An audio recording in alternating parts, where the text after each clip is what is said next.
Hey guys, welcome back to another episode of Own Your Essence podcast, where we get to have deep transformational conversations with some of our favorite people. I'm your host, April DeMille, and today, let me pull out my little notes here. We are going to be having an awesome discussion with a sweet lady named Natalie Robertson.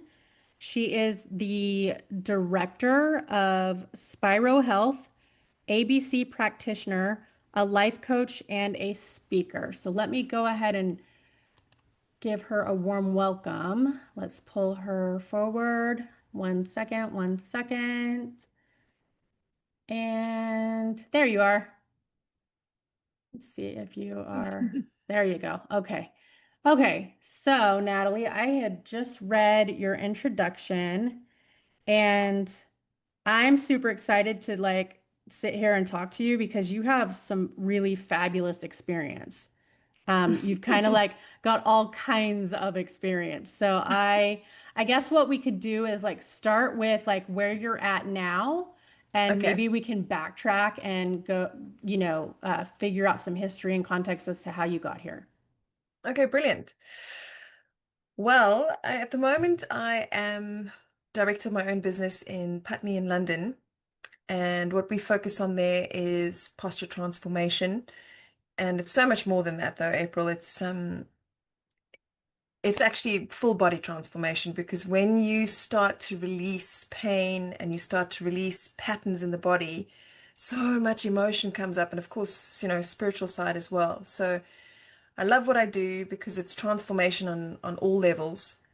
I have lots of amazing people who support me, so acupuncture and massage and psychotherapy and plant medicine and there's a lot of support that I have for people because there's not one size fits all in terms of health and well-being.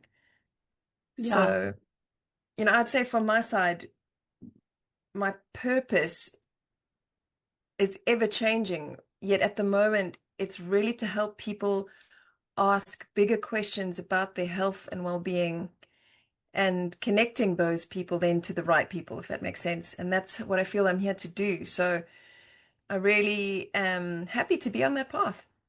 Yeah. No, and I think what's interesting is the world you live in now is considered alternative healing, alternative methods, and I fucking hate that because honestly, it should be the primary. Like the whole medical system is just it's just disgusting, honestly. But when you talk about plant medicine and chiropractic care, by the way, I used to work for a chiropractor. Oh, Um, amazing. Okay, so yeah, back in the day, there was a nice. time that I ran a office for a chiropractor and I did help with therapies and all the things. But yeah, it frustrates me when this is not the primary method for healing. But like You, you said, we have to appreciate that, one size does not fit all. So well, that is it. That is it. And I think, the brainwashing from the media, etc., is starting to, the tide is starting to turn. People are looking for different answers. They're like, hold on a second, what you just told me is not helping me at all. I'm going to do a bit of research. And mhm. then when you start down that rabbit hole, you can't help but find different, well, ask yourself different questions, get different Hmm. answers. Mm. Well, and that's because when you go to the traditional medical doctors, the medical system, at least here, you're just putting a band-aid on the symptom. It has nothing to do with the root issue. And so you're never getting answers, you're never getting healing. It's never true healing. And yet it might be for the time being, just, it takes a bit of the pressure off. But I totally agree with you. Totally agree. And, you're preaching to the choir because I would just, how many people we could help. So yeah. Yeah, I would agree with that. So you've come through a lot to get to this point. Can you give us a little context on that? Yeah, well, I mean, for me, I think my journey, it's always the case of it's your mistakes or it's your challenges that grow you the most, right? Otherwise, we would Hmm. just be in a comfort zone and we'd all live these happy, amazing lives and there wouldn't be any growth. Right. We'd never have the fuel to change anything. Well, exactly. And then sometimes that old breakdown to get to break through as well. I think that's a saying that I often tell myself, this is a breakdown to break through. So I think for me, the biggest challenges came probably earlier on in my life. So I mean, I was what, 20 years with eating disorders. Yeah. That's what you So said, and I definitely want to like lean into that. I'd like to hear a little bit about that. okay, well, so for me, I think on the surface level, in hindsight with that, because I began with anorexia, which is, controlling what I ate and just being completely restrictive in everything in terms of pleasure. I was just like this robot. I didn't know what emotions, I knew what emotions were, but I didn't know how to feel them. I didn't know what I was feeling. And of course, it was always easier to not feel anything because it's the Because emotions that feeling, are yeah, painful. sometimes it's so heavy that that can be just as crippling. Exactly. So I think, I used the control of the food piece, which is about nourishment, isn't it? Nourishment Hmm. and pleasure. I used that piece to help me feel maybe a sense of control because I was moved around a lot by my parents and I didn't enjoy that. And it was the only coping mechanism I had. Right. So it was the only thing you could do to keep you safe. I think in hindsight, it really is. And also then coupled with many other things. I think perfectionism. Hmm. I think, your the father wound, the mother wound, all those kinds of investigations that you do, and you realize, wow, actually, I was just addicted to perfection. And if I didn't Hmm. reach perfection, then I was failing. And what is perfection anyway? It's just a fantasy. Right. Yeah. So I think the anorexia side of things was, controlling and being perfect and doing everything and eating properly. And if I didn't eat properly and slipped up, then, I was a failure. Also wanted to look. There was also vanity. Oh, There was a certain yeah. sense of vanity. I wanted to look a certain way. I wanted to be strong and like have a six pack and all these sorts of things. And, exercise addiction was in there as well. Yeah. Um, Yeah, because and in this again, day and age, you want to look hot because the world says women have to look a certain way in order to get the love they desire or get approval of this or that or whatever it is. There's so much conditioning around that. conditioning and also my mom, it's your example. You Yeah. know, my mom went through some times with my dad, and I think she, yeah, I saw her habits or her relationship with food, and I think also from that I didn't develop a very healthy relationship with food. So I think your example is huge as well in terms of specifically talking about eating disorders. Yeah. I would agree with And that. actually, fascinatingly, this has really been for the last 3 years of work. I've been working with and doing some frequency work. Okay. So basically, I work with someone who can see frequency, and he helps me release distortions that I may carry from lineage. Okay. Yeah. And from one of our sessions, he said to me, "Look," he said, "Natalie, this eating disorder stuff is not now, not even your mom. It's like Yeah. 7 generations ago." Right. So that means you were sitting in it in the womb, quite literally, and absorbing that. Absorbing that, but like 7 generations ago. And he said to me, and it stops with you. And it's just so Mhm. empowering that you can do work on yourself that can change the course of future human beings. Oh, for sure. Yeah. I love that because then we get to empower ourselves, but also clear the path for others coming up behind us. It's great. The ripple effect is real. Yeah. Yeah. No, for sure.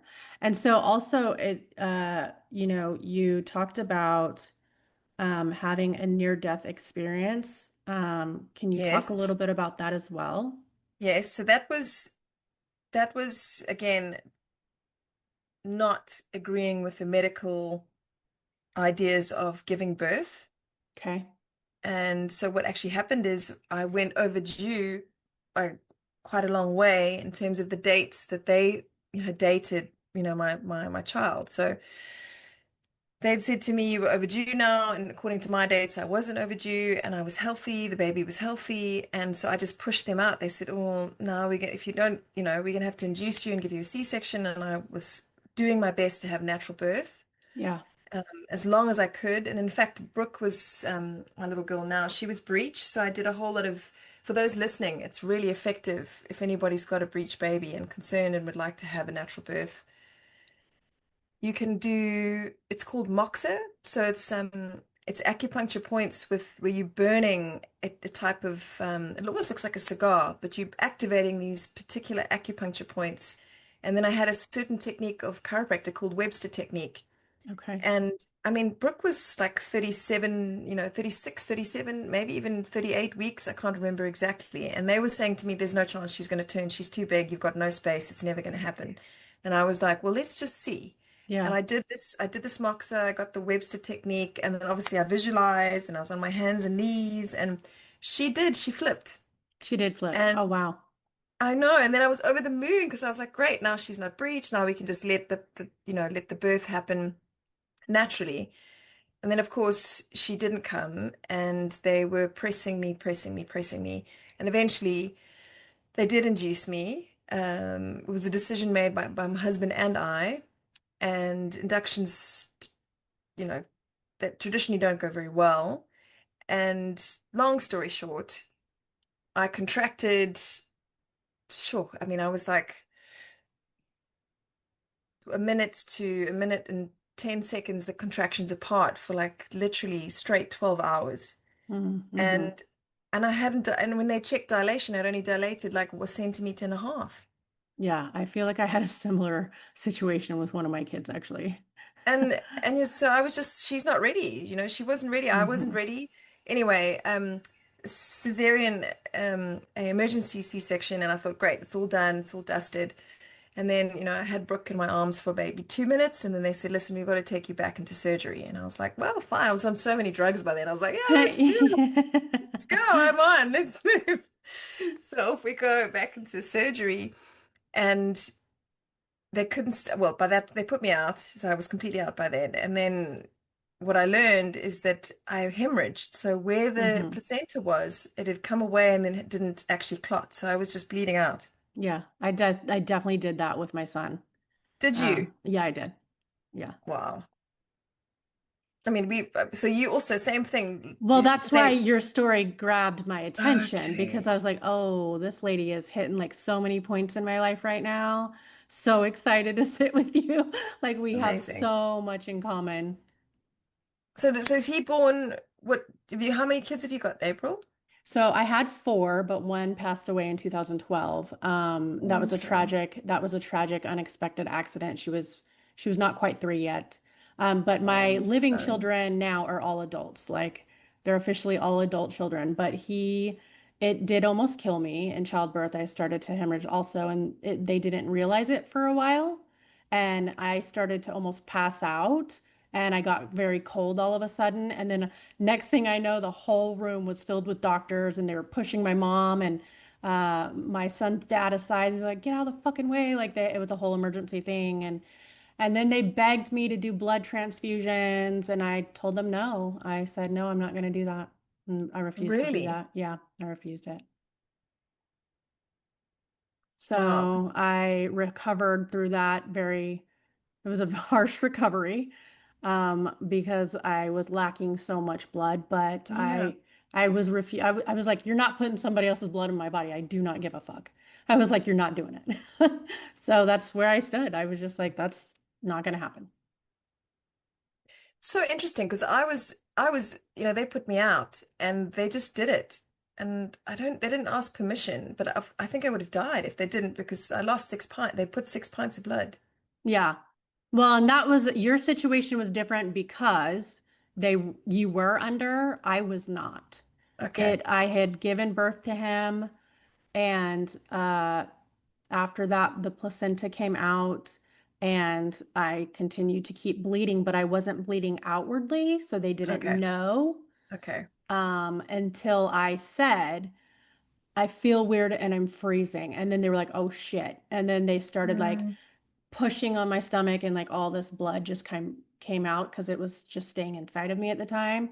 So it yeah. was a whole thing. So I think I was just I might not have been as close to knocking on death's door as you were, but it was still Mm. very It was scary enough that they were like, you need blood. And I was like, no, I don't. You're not doing that to me. I was like, nope, sorry. Yeah, I mean, it's been an interesting path. I do think about that often. I was like, wow, I've got probably six different type, of, Hmm. yeah, Well, and I have anyway. a blood type that's not an easy match anyway. Okay. And I was like, hell no, you're not doing nothing to me right Yeah. now. Yeah. I was like, just not gonna, I was not gonna entertain that path at all. So fascinating stuff that we have had so much in common. But I Well, I do mean, April, then they stuck a balloon up there. So then I had a balloon the size of like, I don't know how many centimeters to push against the placentus. And I was like, shit, to I've just given clot you, it. pardon? Was that to clot it, like to make Yes. it? Oh, okay, Yes. I okay. woke up and I was like, what the fuck is going on? I've just given birth and now there's a balloon inside me See, and and with I a didn't have to catheter. have that. I did not, I don't, I never had to have that. So yours was definitely a different level than mine. But still, like for you to wake up and be like, what just happened? I have blood in me. I have balloons in me. What the fuck is going on? Well, I couldn't see out of my eyes because I think when you lost blood and they pump you full of so much stuff, bearing in mind, also, can I just say that throughout my pregnancy, I decided that I was going to go full natural. So everything, every product I Oh, used, yeah. everything I ate, everything I did was full on organic and natural. And then by the time I got to the birth, I was like, what the fuck is the universe doing? You've just pumped me full of so many drugs in like 24 hours that You're like, so I much haven't for had in like organic. shit. Ah, it made me laugh. That is funny in the sense that like, thank you, universe, for having a sense of humor because there went my idea of anything organic at all. Exactly. Exactly. Oh. My goodness. So, can I ask you a question about that?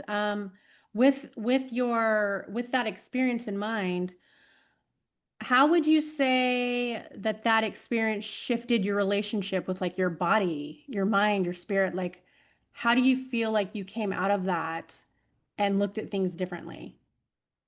So I kept, well, with, I would say the relationship with my body had changed so much. Well, before that, well, actually, falling pregnant was a really big moment for me. My fertility, I'd had some issues, some miscarriages. I think it was three altogether. I actually had something called a missed miscarriage, where your body desperately wants to stay pregnant, but actually the baby's not alive. Okay. So spiritually, it was like, wow, So you're it's, holding on for dear life as a maternal instinct, but yet you've got to let this go. I had to have surgery to let it go. oh, okay. I'm so sorry. Yeah, it was That's still intense. rough. Yeah. It was, yeah, rough. And so when I felt pregnant, that's why I suddenly went, you know what? I'm going to just cherish and honor and nourish myself to the max. Yeah. And so that was a great moment for me. And then I think I'd say the biggest thing coming out of surviving that was I looked at the relationship that I have with my husband and I was like, I don't want mediocre. Yeah. I nearly fucking died. I was like, I don't want things to be okay or just mediocre or we have an okay relationship. I want us to have like a really, really great interdependent where we work on ourselves and then come together to be our best selves. And of course, we're there to be hold space for dark times and shadows and all that kind of thing. But yet, I want more. Yeah, because after knocking on death's door like that, you realize, oh, time is a thing in this 3D world, and I'm not going to settle anymore because fuck that. Exactly. Fuck that. Yeah, I agree with you on that. Yeah. So then it did shift like your perspective on a lot of things, including your relationship and how to carry forward there. It did. It did. And I probably learned to ask for help more. Mm-hmm. Wasn't That's, didn't come easy for me, just really independent growing up and, yeah, you that's a know, hard one. It's a hard one for people that have history of being control freaks. And I say well, that yeah. because I have that history too. But also it's still a journey, April. I don't know about you, but I'm still working Oh on my that God. shit. Yeah, I'm working on it all the time. Yeah, like I'm still always a work in progress for sure. Hmm. Yeah, but it is hard when you're so independent and strong-willed, strong women, like all those things, and so to be able to relinquish control and delegate is not an easy thing to do. Well, I mean, this is the also the challenge. I think this is probably more of a recent challenge. So I'd say focus for like the last 2 years for me is that whole balance between feminine and masculine energy. Yeah, it's interesting. I get stuck up on that one because I still get in my head about like, well, if I have to be my own provider and protector and all the things that embody the masculine and the feminine, then I don't know how to make the leap into a relationship where he can take over those qualities and I can step into my feminine more because I've been single for 11 years. So I am my sole provider, protector, all the things. And same with, pitching in with my children and their lives. So that's where I go, um, I get stuck on that transition. Like how, I don't spin out on it too much because I don't have the energy to do that anyway. But like the thought still does occur where I go, how does that transition happen necessarily, or does it just happen naturally, organically, and we fall into our roles, I don't know because I don't have the experience. Yeah, I think for me, where I'm still in a current relationship, it's like the more I read, obviously, the more I listen and the more I observe, it's that safety piece. So, like a healthy masculine will provide the feminine with safety. Yeah. And as soon as we feel safe, we can just flourish. We can just go, okay, wow, I can be feminine. I can Hmm. flow and nurture and be and create. But if you don't feel safety, then you're just like, fuck that. I'm just gonna do this myself. Like I can Yeah. do it. I know I can. Yeah. Because I mean, speaking on my experience, I mean, I've been doing it all this time. Like anyway, so like it goes back to even boundaries and like what we settle for. Like I'm not gonna settle for anything that doesn't make me feel safe. Yep, and that's the journey that I continue to be on with my husband. Yeah, Yeah. yeah. And so you also spoke a little bit about some situations with your mom and your dad. Is that something you're able to talk about now Yes. or okay. Yes, absolutely. Okay. Yeah. Open book. Okay. And so, if you can give us a little bit, were you caretaking for both of them? No, so my dad, he transitioned in 2015. So it'll be 10 years this year. Yeah. And I would say that he was diagnosed with a very rare type of cancer.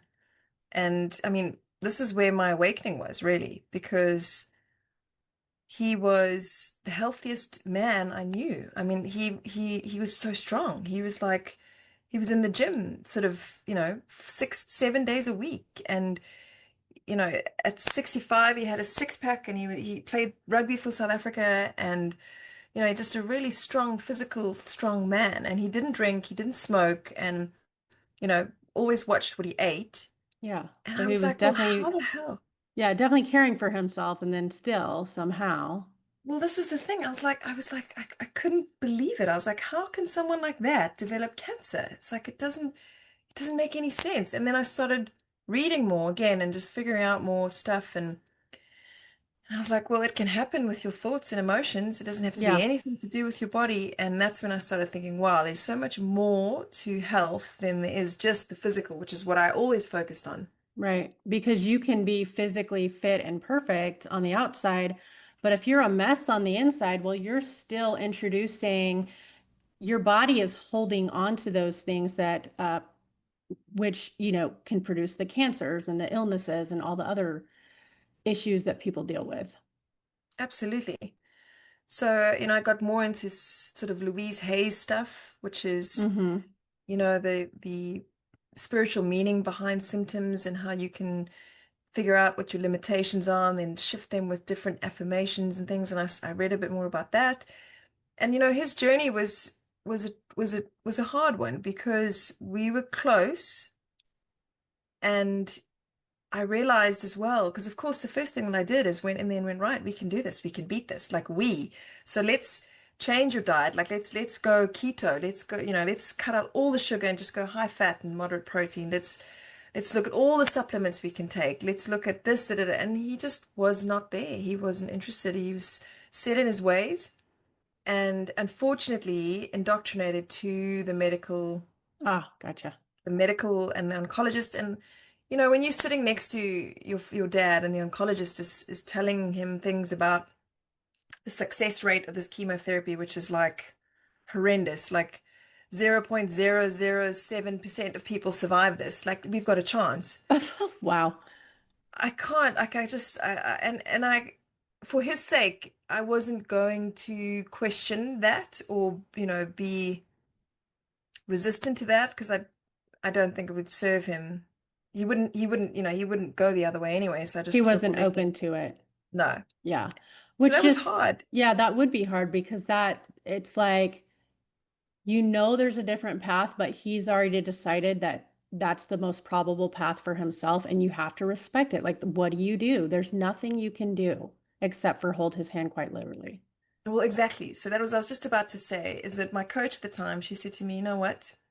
You can sit next to him, you can hold his hand on this path. It's not your path to walk. Yeah, for sure. And that's the only way that you're able to relinquish control in that situation too, is like just honoring, okay, I see you. I know that this is where you're at, and I'm here to support you, whatever that looks like. And that is fucking excruciating when you're losing someone that you love to death. Well, this is the path I'm now walking with my mom, who has Alzheimer's dementia. Okay.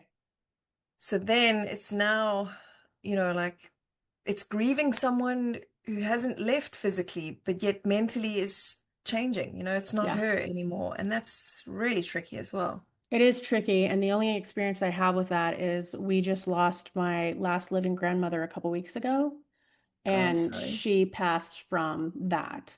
And so we had been grieving for a few years because she didn't even know who we were. And so that's a tricky situation as well, just because, like you said, you are grieving someone that's still there, but they're also not there. And I think, uh, like you say, it's, I'm preparing myself for the day when she won't know who I am. And wow, for me, that's huge. Yeah. So for right now, she does still know who you are right now. Yes, yeah. So Okay. I spend a lot of my time and money. I'm in London at the moment, and I spend a lot of my time and my money going back to South Africa Hmm. and spending time with her. That's important for me, and that's what I've chosen and what I'm called to do. So that's what I'm doing. Yeah, for sure. Mm.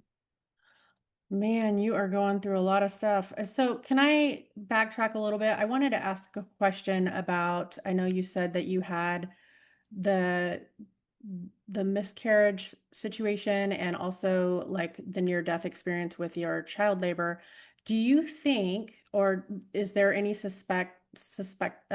I'm sorry, suspicion that um maybe the years of the eating disorders and things played into that, those types of, Yeah, I mean, again, I think eating disorders and fertility. There's a big issue with fertility because I mean, I never had a period.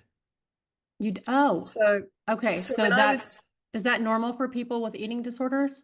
Well, exactly. So when I was Okay. 17, my mom was like, right, you haven't had a period yet. And it was because I was so thin. I was over Oh, exercising and I was terribly thin, basically okay. anorexic. And, anorexics don't have periods. I didn't So, know that. So this is actually news to me because I didn't even know that. But it makes sense because if you're not nourishing your body, then your body can't do what it's well, I supposed mean, to do. my naturopath explained it to me and if she was like, your sex hormones are like the bottom of the pile for survival. So if you're not Okay. giving your body enough energy and enough of the right stuff, it's the bottom of the pile. You're not going to procreate. It's just going to try and keep you alive. Ah, gotcha. Okay. So I was like, wow, that makes sense. So I didn't have a period. So my mom took me to the doctor, and of course the doctor was like, let's put you on the pill because the pill will give you a period. which was a chemical period. So then Right. I was on the pill for 15 years, something like that. Yeah. And then when I came off the pill, I was like, right, let's get into some natural, normal, like my cycles, like where am I at? Yeah. And they did return, and and then I got help with a naturopath to because they were quite short, the cycles. So But we measured. you also weren't doing the eating disorder stuff by that time, right? Were you already Yes, so I the time frame is it's a little blurry now because it's been so long, but the time frame is probably at around, I would say, 32. So okay? from 11 till complete recovery at about 32. And I'd say in between that, I had really long patches of feeling recovered. Okay. But recovery for someone who's got an eating disorder, people often say to me, are you really fully recovered? Like, is it true? Like, can you really eat that chocolate and be fine with it? And it's yes. And also I can talk about it freely. So someone who's got an Mm-hmm. eating disorder that is keeping it quiet is not someone who's healed all the way through. Yeah. Um, and so yeah, I've recovered in when I was about 32, and then the journey of falling pregnant was from 32 to when I had Brooke at 36. So that's 4 years. Yeah. Okay. So it's even here, I feel like I would have some similar territory because I have what I would consider a glorified eating disorder in the sense that I still weigh my foods and I still weigh my like track my calories. And because I have what we suspect is mast cell activation syndrome, my Yeah. body's allergic to everything. It Yeah. goes anaphylactic over everything. And That's so I don't feel safe nourishing my body because my body tries to kill me every time I do it. And so I only eat 7 foods. That's it. That's all my body will allow me to eat is 7 foods and one kind of water. I can't just go get water anywhere because even that will spur on anaphylaxis.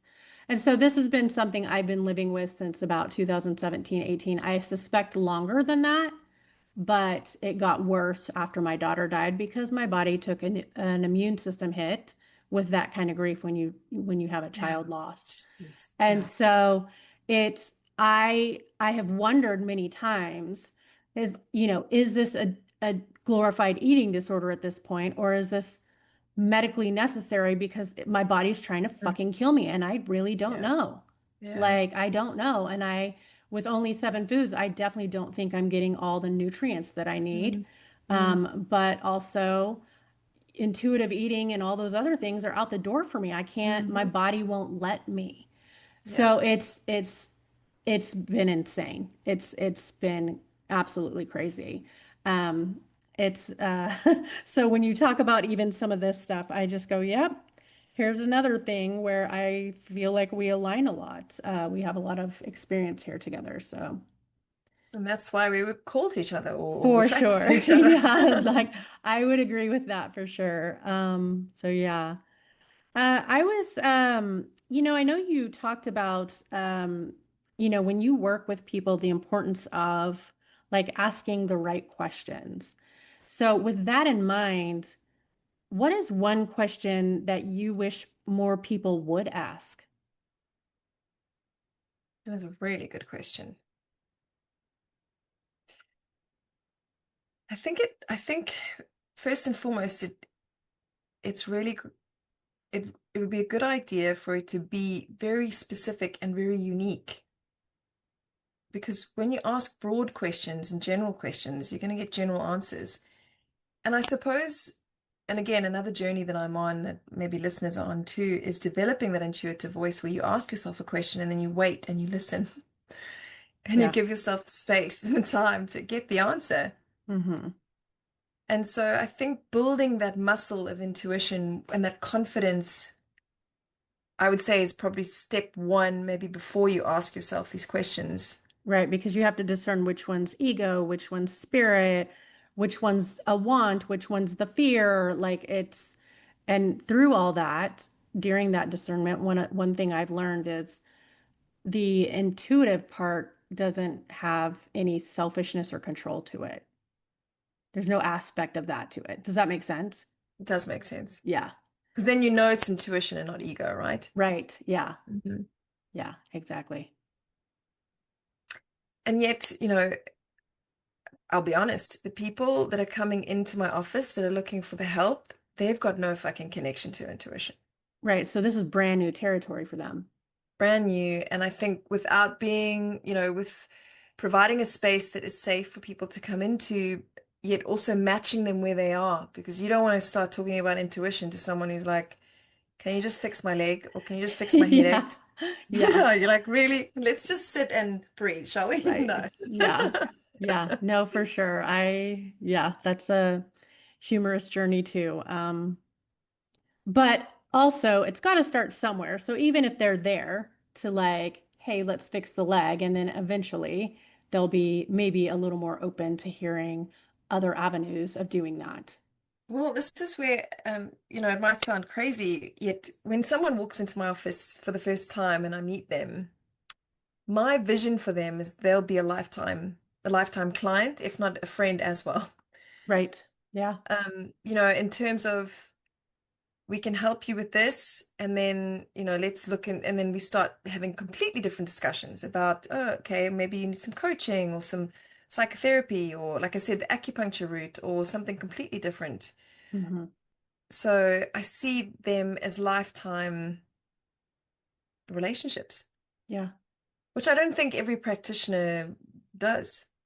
No, and I don't I agree that some people are more transactional, and then you've got practitioners that are like, let's build a relationship, let's build a rapport. And I'm like that with my clients too. It's like if I'm working with you, there's a different intimacy that happens, and we end up bonding and being something that goes much further than those sessions. Connection is one of my highest values, and I think, April, it's exactly the same for you. Yeah. Yeah. So, living according to my highest values just creates so much more genius and flow. And I think maybe that's when I can tap into that feminine energy too. Yeah. Mm. Yeah. And I think that's important for all of us to have the most authentic connections that we can have. Well, I mean, something that blew my mind the other day, and you may or may not know this, but again, having worked with, frequency and raising frequency and obviously then attracting better things and situations into your life. It was talking about the fact that it's not, because I always thought love was the highest frequency and let's all aim for that, and obviously not every day, it doesn't make sense. It's, be real as well. You're not going to be in love and passion and purposeful every single day of your life. Right. Um, the highest frequency with it was Zach Bush. Do you know Dr. Zach Bush? I don't think, no, I haven't heard that name yet. Great. And you want to write, I mean, some of the stuff that I'm he's going to write this researching, down. and it's fantastic. So anyway, what came about with this research that he was speaking about was that authenticity is actually the highest frequency. Oh, I would definitely agree with that. I think that the more we are attuned to our true nature, that's absolute, that screams true to me.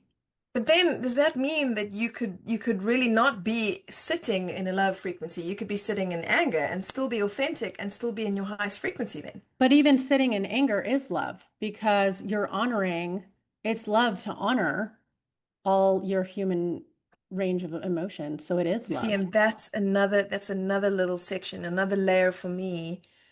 I think growing up, I was not, expressing anger for a little girl or a woman was not accepted. Oh yeah.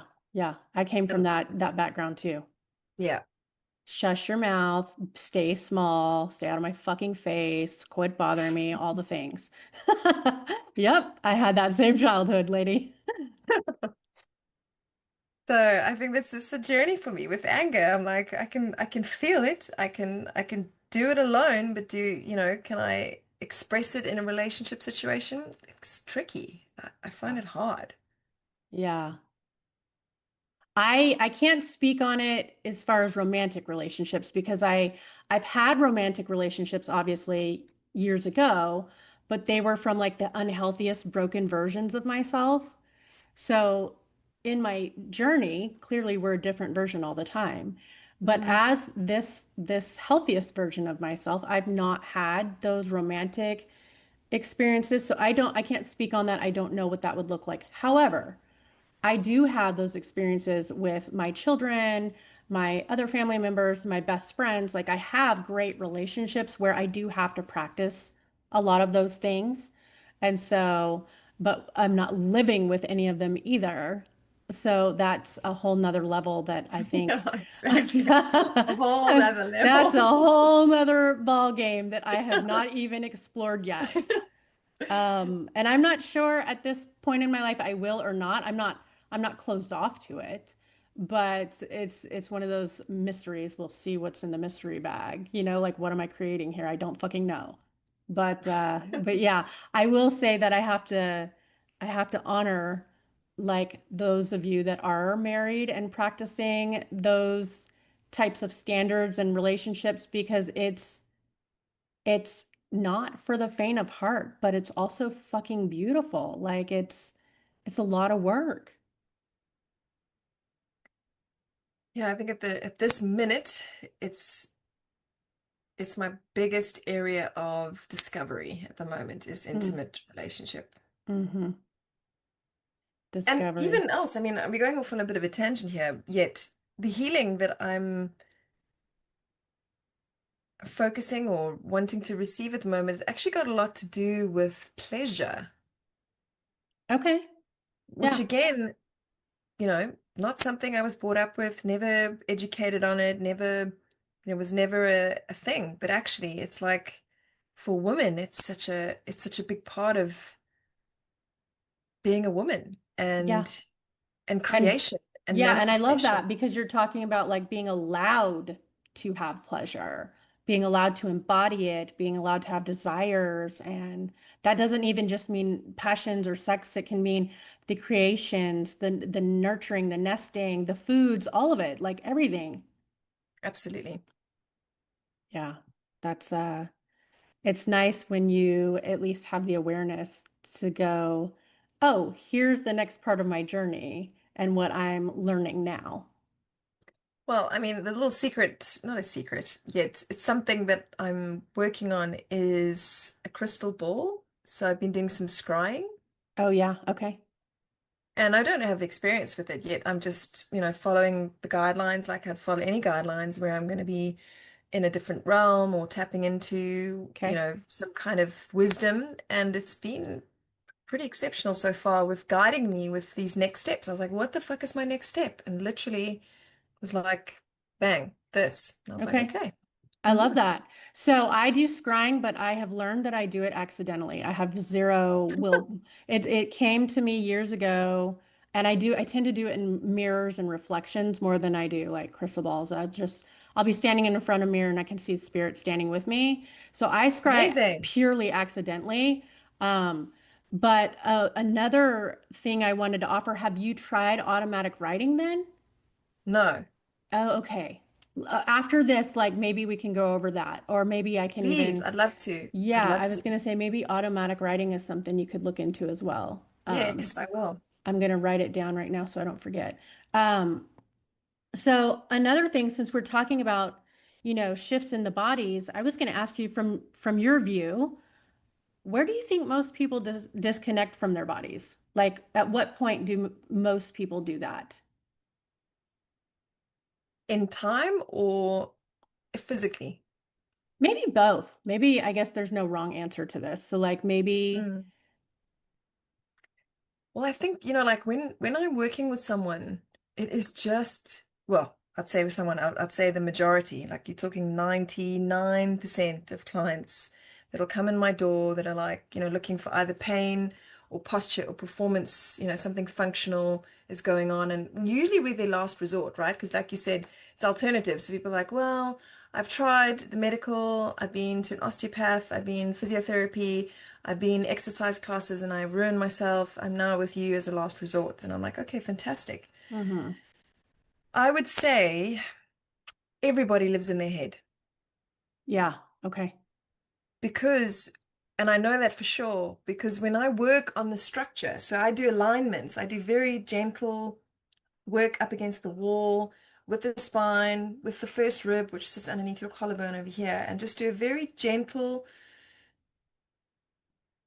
change to the structure of the body so that somebody will breathe. I mean, visibly, it's it's visibly different. Like you can see the ribs move. You can see the eyes are, have opened wider and got like a glint in them. You can see them standing, their shoulders are back and they're grounded. And I'll say, okay, what do you feel? And they're like, eh. And I'm like, are you fucking kidding me? Like, I've just seen your whole body change. Like, you won't believe. Like, the cool thing though about what we do, April, is we take before and after pictures. Ooh, I love that you do that. Yes. So then when they're like, oh, nothing happened, I'm like, have you seen your pictures? You're like, let me show you where something did actually happen. Yes. Yes. That's good. I would agree that a lot of people don't live in their bodies. Um, and I I would was one of even them. So I oh, was one me of them. too. Me too. Yeah. And Yeah. sometimes I still catch myself trying to like bounce out of my body. Oh, this is too heavy. Let me get the fuck out of here. I'm bailing. But as I notice that, I have to pull myself back in because I'm like, no, we have to sit with this human and figure this shit out. We can't escape anymore, right? Hmm. Hmm. So I definitely agree with you on that one. And I was going to ask you too, like um, since you are such a wonderful change agent, what do you think is one of the most needed changes for humanity right now? What comes to mind is so simple, and people are going to be like, oh, probably just roll their eyes. Some people, it's just to be kind. Oh, yeah, that's a good one. Like, just be kind. Like, even at home, in your house, it's not about, well, actually, there's a few things. It's be kind, and it's also don't watch the fucking news. Oh, yeah, I definitely do not watch the news. I I had a refuse. conversation with my brother this afternoon. I'm like, just get off the news. He's telling me all of these negative things, and I'm like, just stop, stop, just Yeah, stop. yeah. I And actually he's like, I stopped love, watching TV back in like, what year was that? It was 2007. 2007. really? Yeah, that's when I stopped watching TV because I'm such a, as a psychic medium, I'm just such an empath. Like You I take it just on. would absorb all the sadness and brokenness in the world and it would ruin my every single day. So I Yeah, stopped watching because I was like, I didn't know how to turn myself off from that. And yeah. I would took to quite literally take on the weight of the world every day. And I was like, my life is hard enough. So let me just, so I haven't, Exactly. yeah. So since 2007, I stopped watching TV. I did in the last couple of years start getting into watching movies here and there again, but Okay. nothing else. That's it. Like I'm just like done with the TV. Yeah, I mean, that was the best thing you could have ever done. It really is just. And then people are like, "Did you hear what Trump said?" I'm like, "No, no, I didn't." Yeah, me either. I And actually have then, those conversations too. My friends are like, here's what's going on. And that's the only time if I hear anything that I yeah, know what's going on is because someone tells it to me. One of my friends is like, oh, I'm frustrated about this. And I'm like, yeah, I stay out of all that. I don't care. yeah, yeah, yeah. I mean, for me, sorry, just getting back to that list. So be kind. Even just as a parent, just be kind to your kids, and they Hmm. will learn that that's such an important trait. And don't watch the news. And for me, one of my biggest or best sayings for me is the small things are the big things. And, Yeah. and don't underestimate the tiny things that you experience either in your relationship or yourself every single day that are just so, like, so magical and you forget the magic. So the small things are the big things. Yeah. I would agree with that. Like even just the moments that you can practice self-care. Um, that's a lot of times people don't have the awareness to do that, let alone the time or the space to do it, whatever that is. Like even little things like that. I heard a saying the other day about something about time and your availability. Don't confuse your availability with your time because so many people are like, I just don't have time. I don't have time to meet you. I don't have time to exercise. I don't have time to Mm-hmm. eat well. I don't have time. And you're like, well, hmm. I question that with my clients. Well, it's true because like even when I'm setting boundaries with people, I actually had this conversation with someone the other day that felt entitled to my time just because we'd known each other for a long time. And this person came into town and was like, "Come see me." And I'm like, "Nope. I won't be doing that. I'm practicing self-care and I have a lot of things that are on the forefront for myself right now and my family. So I won't be doing that. And so um, that's the difference. Like, do I have time? Could I make time? Sure. But am I going to? No. It's not my priority right now. I have a million other things that are so much more important right this minute. Hmm, that sounds awesome. Yeah, it's like, nope, this is where I'm at. And you can either respect that because you are my so-called friend and known me for so long or not, and we go our separate ways. That's the bottom line. Well, that's true, but the other side of the coin is that I've done that to a friend. It was a Sunday, and I'm like, sorry, I don't do things on Sunday afternoons. That's my time to recoup, refresh, and reset myself for the week. Mhm. She was like, wow. She's like, that's so awesome that you just said that. And I was like, why? She said, well, now I feel like I can go and do that. Yeah, and that's the beauty about intimate connections is because when there is that authenticity and that vulnerability, it gives permission for the other people to bloom as well. True, true story. Yeah, I would agree with that one for sure. So, Natalie, is there anything else that you would like to offer before we end our time together today? And is there any like final words, advice, anything that you want to part our audience with? Oh, and actually, I was going to ask you, can people work with you online or do they work with you just in person? Well, yeah, there's a few different avenues that I'm open to. I actually have been doing some eating disorder coaching, Okay. and I don't profess to be a therapist or a psychologist. I'm a coach, so it's an eating disorder coaching. Hmm. And I would say it's not about the food, and we work on and go through things to develop a healthier relationship with food overall. And so that we can do online. Okay. And with Spiro Health, which is the company that I have in London, it's all about posture and posture transformation. Happy to have phone calls over Zoom or any other platform just to connect with someone because there's practitioners like me and what technique I use all over the world, so I can connect you with those people, but also just give you advice if you have any questions. I'm really open to any of those avenues. Okay. Perfect. That's that's awesome. And so, yeah, so is there anything else that you would like to offer before we Well, I just to reiterate exactly what we've spoken about, which is from my side, if your life is not going the way that you would like to go, and sometimes it's three areas going well and two maybe not the way you want them to go, just ask some different questions. You may feel stuck, and that's fine. You're with the stuckness, yet if you're asking different questions of yourself, you'll get some different answers and the solutions will show up.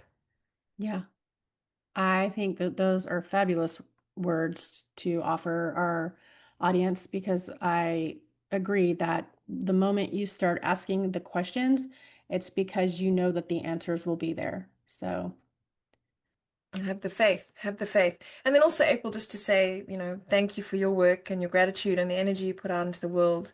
The podcast is going amazing, and yeah, I wish you all the best. oh, thank you so much. You're so sweet. I still feel like a newbie and I don't know what I'm doing, but I'm still having fun doing it. So I'm good with that. So it's perfect. Well, thank you so much, Natalie. I'm going to end it here so we can say goodbye to our audience, but I will talk to you for a second. Hold on one second. Bye, you Thanks for guys. having me. Thank Bye. you.